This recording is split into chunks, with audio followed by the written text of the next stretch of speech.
What's up guys, Clay and Coco with EKnives.com. We, over the years, have gotten a lot of questions from customers, from friends, family, different people about the ins and outs of starting a company together, running it together, staying married through that whole process. Because we get told we have a perfect marriage and we have people fooled that we have a perfect marriage because we definitely don't. The Oscar goes to.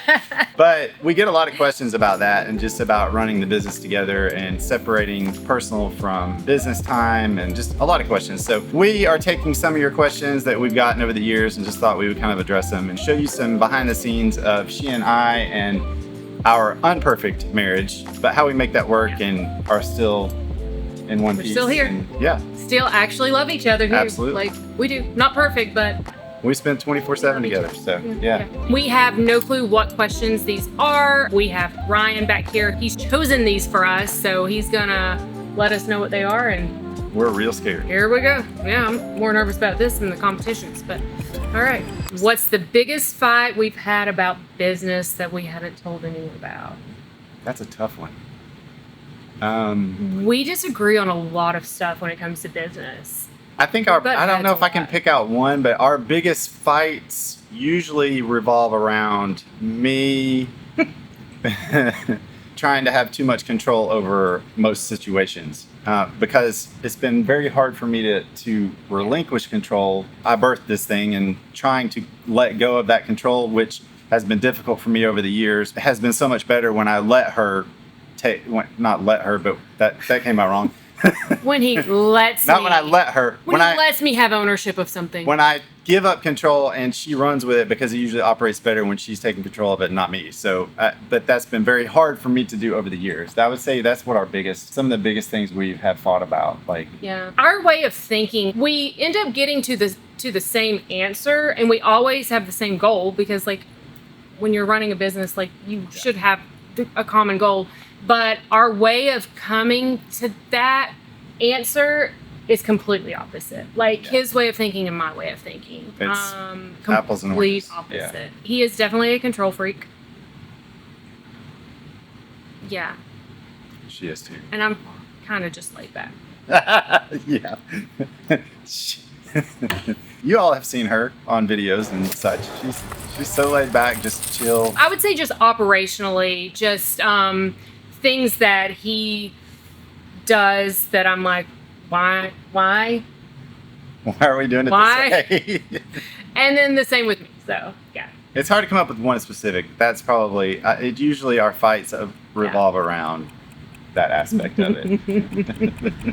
What's the closest EKnives has ever come to failing, and how was it handled? Year maybe 3, we didn't have any money.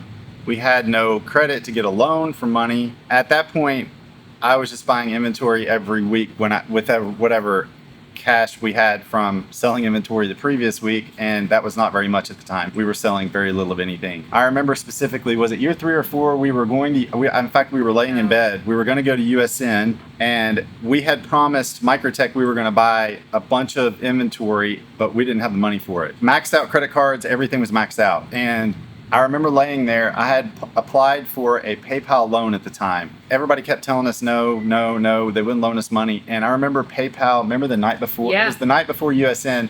PayPal approved a loan. It was a lot. Yeah. At the time, a lot. I remember I couldn't go to sleep that night. I was laying there like, holy shit. Because We can buy stuff. We were going to have to back out of USN altogether because we didn't have the money. From that point on, that money allowed us to take steps and buy inventory and do things that we couldn't have done before. It's funny, the adage, when people say it takes money to make money, it takes money to be able to buy stuff to reinvest so that you can sell things. And like, if you can't buy inventory, you can't sell a tangible product. So, and we didn't have any money at the time. So None. And we took no money from this business. We did not. He never paid himself. It was year 7. Before a penny of this company ever came back to us. Yeah. It's not just like you start a business and then all of a sudden you have money coming in. Like 7 years of hard work before a penny was taken. But also with that PayPal, so to go back to that, the flip side of that was a blessing when we received it, but then they took it away from us. Yeah. So like a year later, PayPal kicked us off. They kicked us off for selling OTF knives, and we had we had almost 30,000 in. It was more than maybe that. 40,000 in money in their account, which foolish me, I didn't withdraw the money every week. I was letting it sit there. They held it for 6 months. Yeah, and we didn't have money. We didn't have an extra $40,000 that we could just like go and use, and that's fine sitting there. It hurt. Not only that, but PayPal was probably 50% of our sales because people were using PayPal on our website. Well, we had to go away from that. Well, we lost customers because they were going to other companies that were using PayPal still. That whole time, that was rough. When they held that for 6 months, that almost took us under. Yeah. But just proof that all right, so you're constantly going to have you're going to get shot down so many times. Like, one blessing is going to turn into a curse, possibly, and you just have to you have to pivot and go with it. You have to find a way, and there's always a way. Everything's figure outable. Yep. And it's just, you're always either in a storm, coming out of a storm, or about to go into one. Yeah. It's always at all times. So you just have to be ready. You have to know that that's what's going to happen. Yeah. Those would probably be those were tough. That was tough. Yeah. How has working together 24/7 changed our marriage? I'll let you answer that one first. So I would say, honestly, the first 2-3 years, I feel like it was great. We were having a blast. We were having so much fun. And the bigger a company grows, the more employees that come in, it definitely changes dynamics, and it definitely changed our dynamic, I think. But I would say, the biggest difference now is there's never any time apart, so I never get to miss you. No, for real though. It's at the end of the day, there's no going home and being like, hey, how was your day? What'd you do today? Our whole world revolves around this business. And even when you try to go on a date and they tell you, don't talk about business, it's impossible. This is what our whole world consists of. So, our goals, our dreams, everything, we talk about that stuff, but it all comes back to this business that we're in together. There's no separation, really. No. We're together 24/7, except for the car ride here, and car ride home. So it's and that's 20 minutes a day. Yeah, and even at home, we're usually together. Sometimes we go in separate rooms and watch TV for a little bit or do our own thing, but I don't know. I would say for me, probably the biggest change for me, because I worked remote and I was in the car. I drove 30,000 miles a year in my previous life. So I had a lot of time in the car to think and process. And I would say for me, that's been the biggest challenge, is I don't have time to really think and process things in a quiet space. Yeah. I'm never alone. And that's been a really big challenge for me. Yeah. But what's a business decision we wish we could take back? Would it be hiring me? No, because when you came on, things went up. The cliche answer is there's no decisions that we would take back, because everything that was a mistake was a learning, which it really was. But we were a little too relaxed in who we spent our money with. Yes. And just assumed that everyone would be on the up and up we were. And we lost a lot of money doing things like that. Yeah. I would say that. I would also say that probably for me, the worst decision was not doing this a couple of years earlier as our focus. Leaving my W-2 job at the time, if I'd have done that 2 years sooner, we would be so much further ahead than we are now. I held us back then because I was scared to take that leap. So that decision for me, that's a scary Super thing, scary, leaving security. Yeah. To take a chance on yourself. But the only way we were going to make it work is we had to take that chance. So it's the only way to find out. So yeah. What do we miss most about life before EKnives? Yeah, what you were just saying. We had separate lives. So you were gone all day, I was gone all day. We only saw each other in the evening. Absence makes the heart grow fonder, as they say. Yeah. That's probably the part that, it was, hey wife, how was your day? Yeah. But at the same time, we lived a very just comfortable life. We just, we went through our day normal. What do I miss the most about life before EKnives. Probably, well, okay. The ability to just... To not have to think about work. So at the end of the day, if I wanted to go home and not do anything, that's what I could do. And I didn't have to think about a business and something continuing to like run and operate. And if we're not thinking about it and working on it, it's not operating. So it's just 100%. Going on vacation, like we go on vacation and we still work. Like we spend mornings working. He'll get on his computer and work while I'm getting ready or cooking or something. Like there's always things to be doing. Like you didn't have to do that prior to this. When you don't have your own company, you just do your 9 to 5 and you go home and you don't have to think about it again until Monday. Like for us, we're always thinking about it because there's always something going on. We have emails, we have stuff to order. Like there's always things happening and stuff that we have to do behind the scenes. And especially on vacation, even though we have a team, like there's still issues. Yeah. And you're always thinking about it. Like it's, at least for me, it's always running in my head. So. Yeah, for sure. Okay. What specifically keeps you up at night about the business that customers or viewers don't see? What consistently keeps us up at night regarding business that customers don't see? I'll be honest.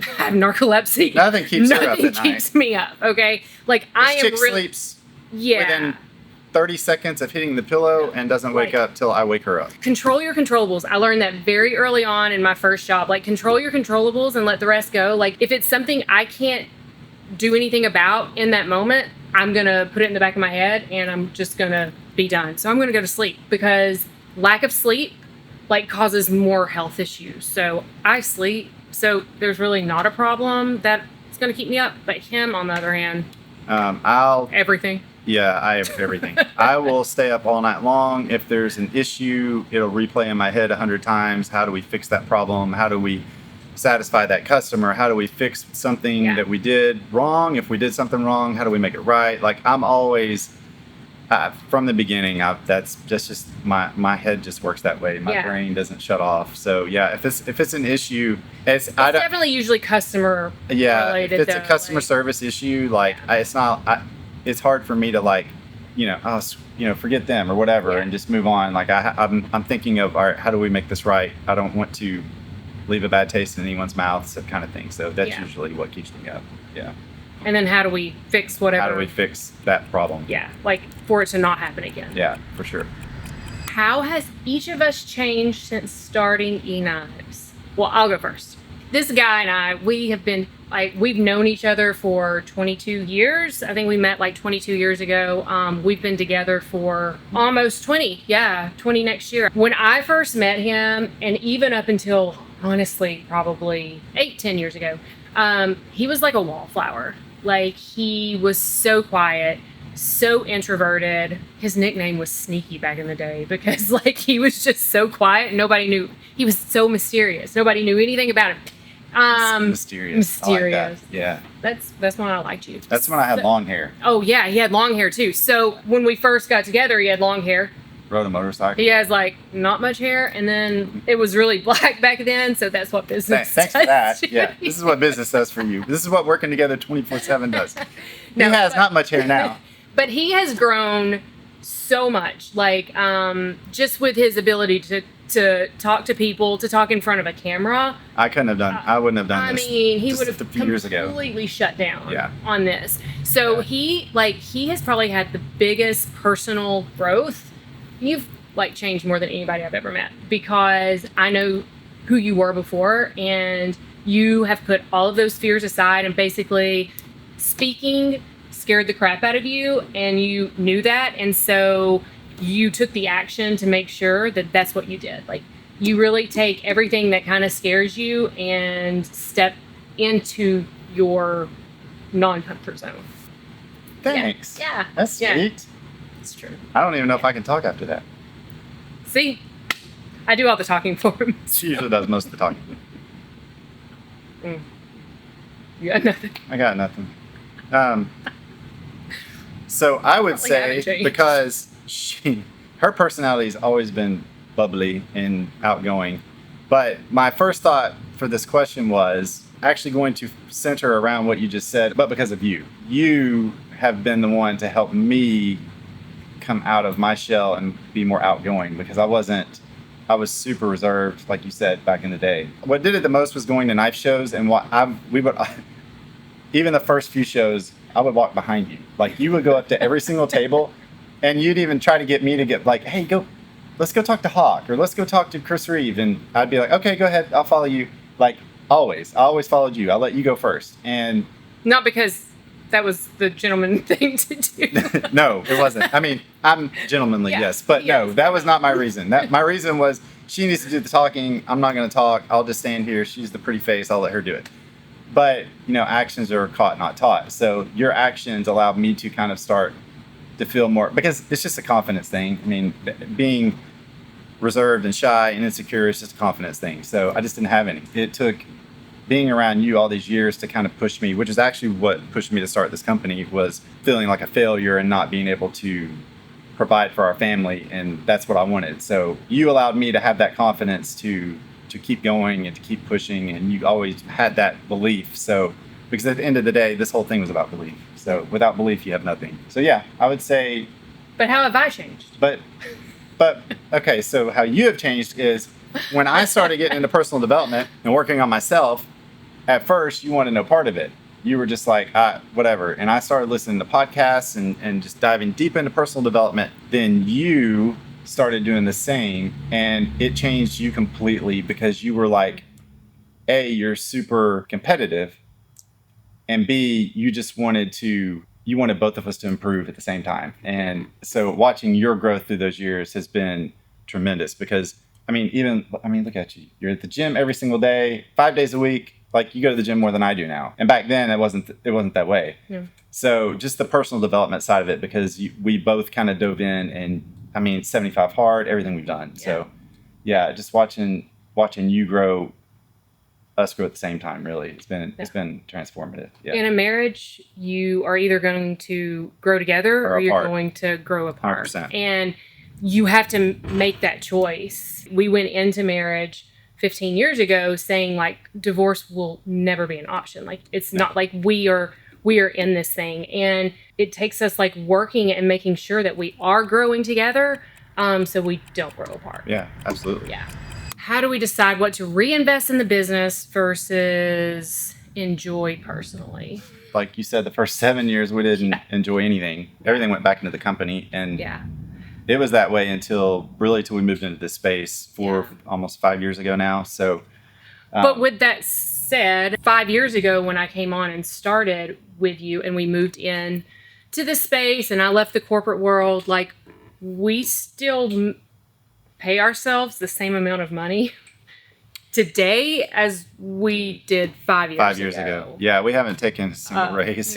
No. So we pour a lot back into the company, and also our employees. Like, this would not be what it is without them. And so we want to always take care of them also. However, at the same time, like, we do get to travel a lot through the company. So we do a lot of shows. So we will always try to take a day or two. And if we're going to California, or if we're going to Salt Lake, Texas, like, we'll go a couple of days. Vegas, yeah, Vegas. And we try to, like, enjoy a couple of days together doing something fun. So whether it be hiking or shopping or something like that. Yeah, we always take a little bit of personal time when we go places. So because we travel so much for shows, like, we try to, like, enjoy a date night when we go, so we can go to dinner or something, just to kind of make it feel like. Yeah, date night's important. Like, that's been something we've had to be intentional about with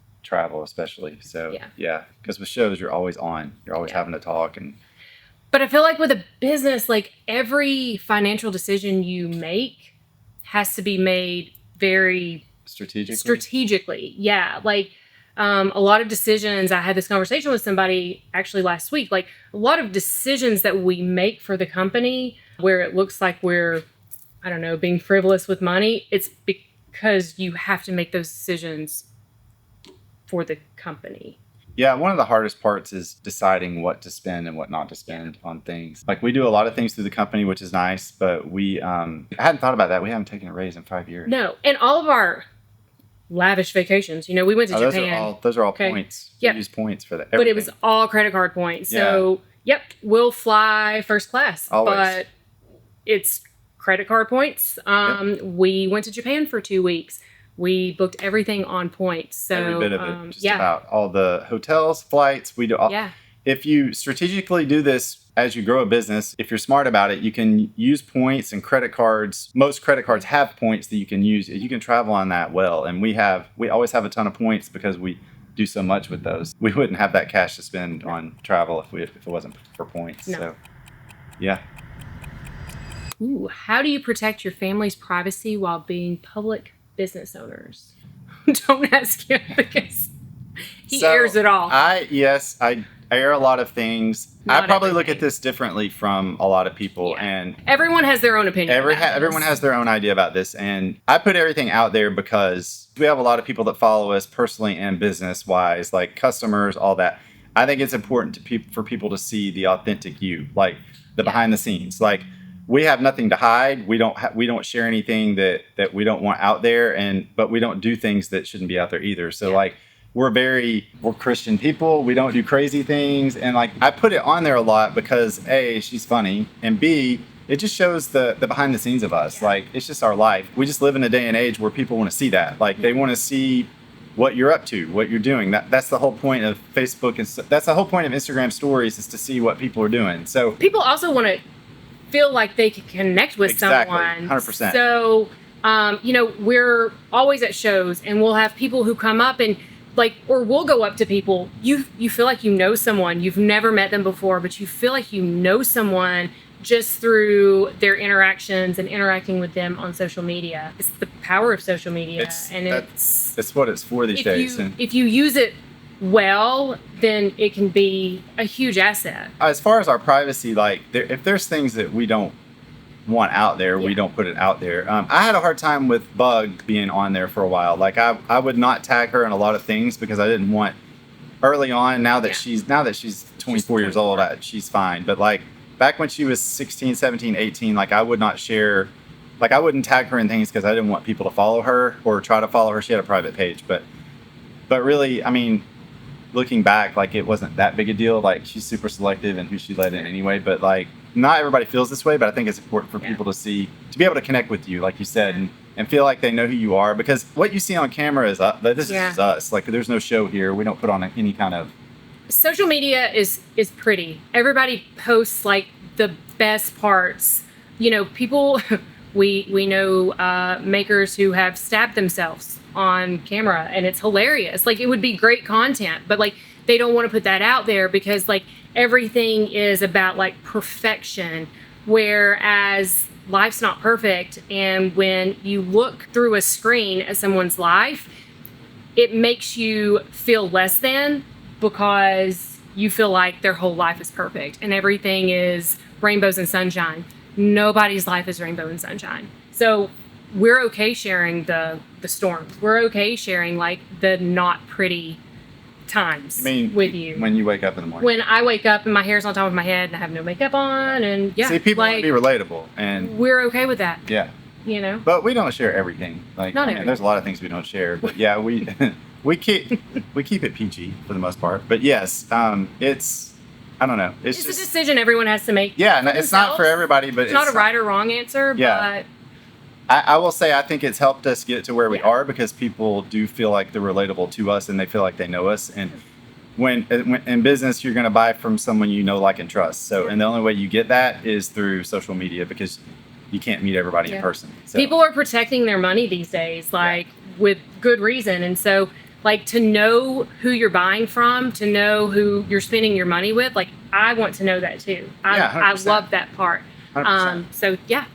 Yeah, I mean, if you have two products with two different people and you know one of them and he's $10 more than this person you don't know, you're going to spend the $10 more because you know this person. Yeah. That's just how it is. There's a face. It's not just a company, it's a face. It's a family. You're buying from someone you know that hopefully you like and you trust. That's just part of it. So, yeah. Okay, guys. So I think think my partner over here is emotionally drained. I don't have any hair left. That was fun. We hope you guys enjoyed getting to know us a little better. We would love to do this again and start doing. I don't know if we want to do that again. Maybe just a Q&A with Coco. But if you have a question for us, anything you want to know, please comment below and ask it, and we'll start doing these more often and answer some of your questions. But we'd love to know what your thoughts are. Give us some feedback. If you're not subscribed to the channel, like and subscribe below, please. And yeah. And as always, have a nice day.